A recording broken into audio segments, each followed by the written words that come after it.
Hello everyone, welcome back to my channel. कैसे हो आप सब? उम्मीद करती हूँ कि आप सभी लोग बहुत अच्छे होंगे। तो अभी दोपहर के 2 बज रहे हैं और अभी आज की ब्लॉगिंग लेट स्टार्ट हुई है और बैकग्राउंड में कहीं पे कुछ आवाज़ आ रहा है तो इग्नोर करिएगा। और हाँ, आज आपको क्या बिन्नू वो नहीं मिलेगा सुनने को, सब्जी ले लो तो ये ले लो क्योंकि आज सुबह सुबह नहीं, क्योंकि वो लोग ना सुबह सुबह आते हैं। मेरे 2 वीडियो 3 वीडियो में आप देखिएगा रोज वही होता है, क्या क्या ले लो, पालक ले लो, मेथी ले लो, मिर्ची ले लो यही आवाज़ आएगी। आज नहीं आएगी, कल की वीडियो में आएगी, क्योंकि जब मैं बनाती हूँ ना ब्लॉग तो या तो ट्रेन की आवाज़ आएगी या तो नीचे सब्जी वालों की आवाज़ आएगी। क्योंकि कॉलोनी है तो यहाँ पे सब्जी बेचने वाले मतलब हर 5 या 10 मिनट में कोई ना कोई सब्जी वाला या फल वाला या कोई ना कोई आता रहता है। अब जैसे दोपहर के बाद दूसरा टाइम होगा ना, उस टाइम पे वो डब्बे डलिया और चप्पल जूते बैग वगैरह ये सब आएंगे। तो उनकी आवाज़ मतलब दिन भर में कुछ ना कुछ बेचने वाले आते ही रहते हैं तो इग्नोर करिएगा ये सारी चीज़ें। और अभी आरू सो चुकी है, क्योंकि उसका टाइम होता है 1 से 2 के बीच में सोने का, और 1 डेढ़ घंटा आराम से सोएगी, उसके बाद वो उठ जाएगी। और आरू के पापा गए हुए हैं, मतलब नर्मदा जी गए हुए हैं नहाने के लिए, तो वहाँ गए हुए हैं। और यहाँ पे आरू की मौसी बैठी हुई है। Hi guys.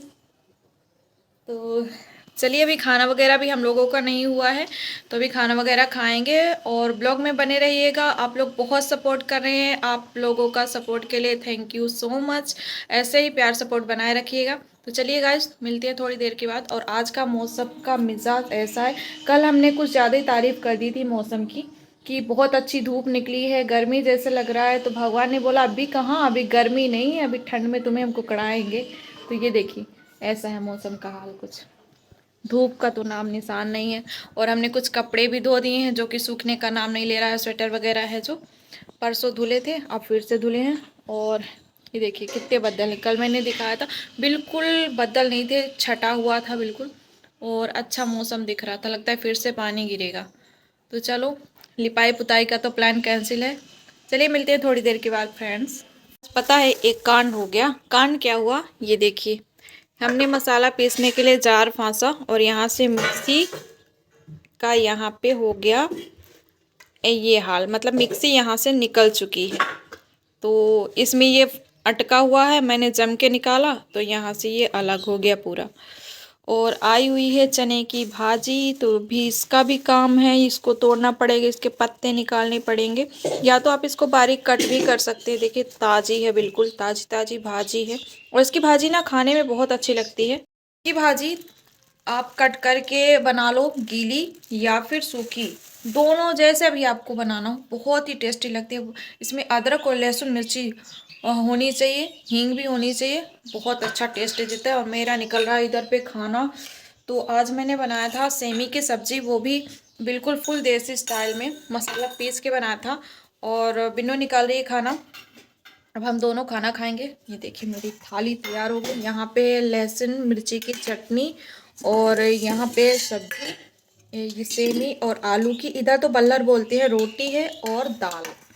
तो चलो फटाफट खा लेते हैं, क्योंकि बहुत टाइम हो रहा है यार, भूख लगी है जम के तो खा लेते हैं। भूख लगी जोरों की भूख लगी, जल्दी खाना दे दो। तो फटाफट खाना खाते हैं। अब ऐसा नहीं है हम बहुत मतलब कि खाने पे, हाँ पेशेंस वाले लोग हैं। खाने पे हमने ना बहुत कंट्रोल करा है, तब जाके ऐसा शरीर बना है। वेट लॉस हमने किया बहुत सारा। अब पिछले वीडियो में जाके देखे ना, तो ये हट्टी कट्टी मोटी सी थी कभी नहीं लगता था कि मैं अपना वेट कम कर पाऊंगी, लेकिन कर लिया। अगर आप चाहो ना, ठानो कुछ तो कर सकते हो, ऐसा कोई भी इम्पॉसिबल नहीं है कुछ भी चीज़। हाँ, सब कुछ पॉसिबल है, आप पे डिपेंड करता है कि आप कितना हर चीज़ को कंट्रोल कर सकते हो। हम दोनों ने अपना वेट कम किया, इनको तो करने की ज़रूरत नहीं थी, फिर भी इनने किया, और मुझे तो थी ज़रूरत यार, नीड थी बहुत ज़्यादा मुझे, क्योंकि मेरा ना बहुत ज़्यादा वेट था। यहाँ पे निकल चुका है खाना, अभी तो हम भर भर के खाना खा रहे। एक टाइम पे ऐसा था ना कि खाना बच जाता था, फिका जाता था, हम गैया को देते थे 1 दिन 2 दिन का। और अगर हम 6 रोटी भी बनाए ना, 7 रोटी बनाते थे। आप लोग सोच रहे होंगे 6-7 रोटी, हाँ यार 6-7 रोटी बनाते थे, उसके बाद भी खाना बच जाता था।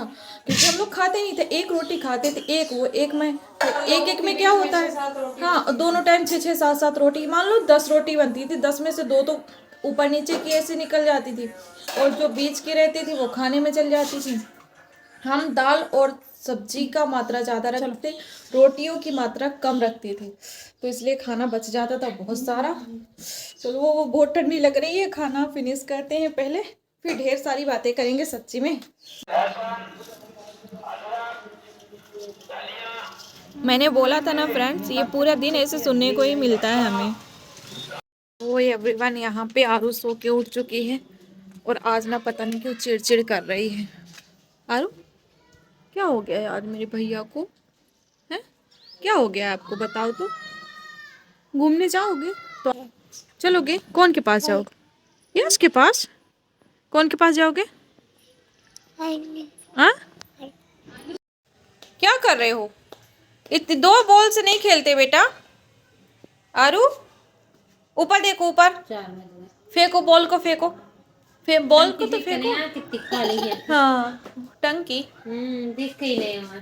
सो फ्रेंड्स यहाँ शाम के 5 बज रहे हैं, वहाँ पे लगी है घड़ी वहाँ पे, तो अभी शाम के 5 बजने वाले हैं, और यहाँ पे ये रहा नारियल, आरू के पापा आए चाय बना ले रहे हैं, बिन्नू वहाँ पे गई कप धोने के लिए, और मैं यहाँ पे बना रही हूँ चाय। लड़की क्या कर रहे हो भैया, ऐसे कौन चढ़ता है नारू, ऐसे कौन चढ़ता है बताओ भला, आरू ऐसे कौन करता है, इधर क्या करते हो चढ़ के बताओ, यहाँ अगर टीन में गिरे तो क्या होगा, हाँ यहीं पे आके तुम्हें बैठना रहता है नारू, यहीं पे बैठना रहता है, हाँ बेटा बताओ क्या मुंह में क्या खाए हो, दिखाओ मुंह खोल के दिखाओ, अरे नारियल खाया है क्या भैया, नारियल खाए हो, हाँ खा खाए हो, अच्छा लगता है, अच्छा लगता है नारू, अच्छा लगता है, घूमने जाओगे, कौन के साथ जाओगे, मम्मा के साथ, पापा के साथ, पापा के साथ, मम्मा के साथ, तो फिर इधर तो देखो, बोलो हेलो गाइस, हाय कर दो थोड़ा सा, हाय गाइस, माम माम माँ दीदी क्या कर रही,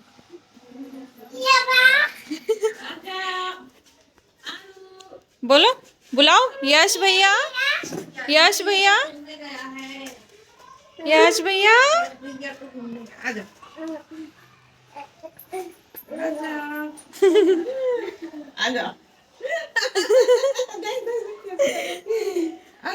बहुत पहचानते हो तुम तो नारू, क्या हो रामा, यहाँ आ जाए तो फिर आने का नाम नहीं उसका।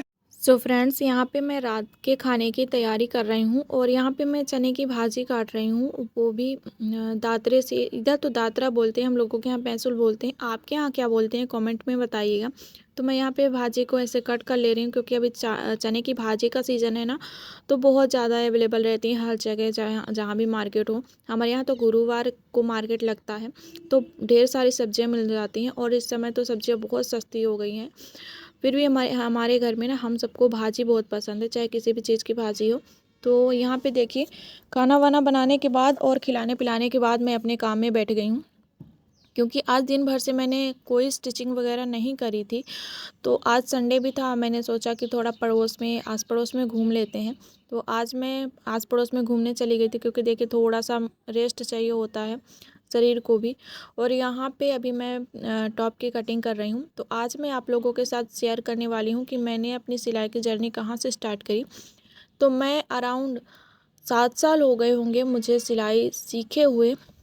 जब मैं कॉलेज टाइम पे थी, उस टाइम पे मैंने सिलाई सीखी थी, और वो भी गांव की एक भाभी थी जो नॉर्मल स्टिचिंग करती थी। मैं उनके पास चली जाती थी, बैठती थी और उनका स्टिचिंग देखती थी। और धीरे धीरे शौक में मैंने बोला, भाभी मैं आपसे स्टिचिंग सीखना चाहती हूँ। तो उन्होंने बोला चलो सिखा देते हैं। तो मैंने हाथ से ही मशीन, धीरे धीरे हाथ वाली मशीन से सीखा, फिर पैर वाली मशीन से सीखा।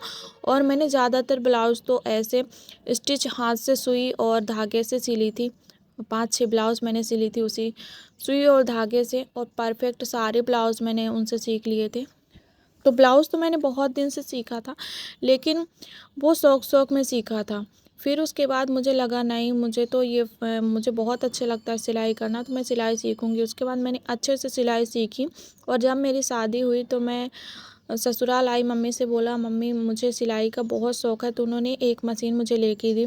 उनको उतना नॉलेज नहीं था कौन सी मशीन लेनी चाहिए, तो उन्होंने छोटी वाली मशीन अम्ब्रेला की उठा के नहीं ऊषा की मशीन उठा के दी थी मुझे। सॉरी, अम्ब्रेला की तो अभी है मेरे पास।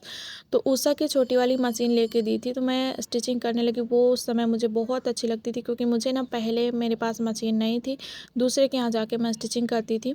तो मैं स्टिच करने लगी धीरे धीरे करके। फिर मुझे जब अच्छे से सिलाई आने लगी मुझे तो लगा नहीं, मुझे बड़ी मशीन की नीड है, इसमें कपड़े नहीं खिंचते हैं।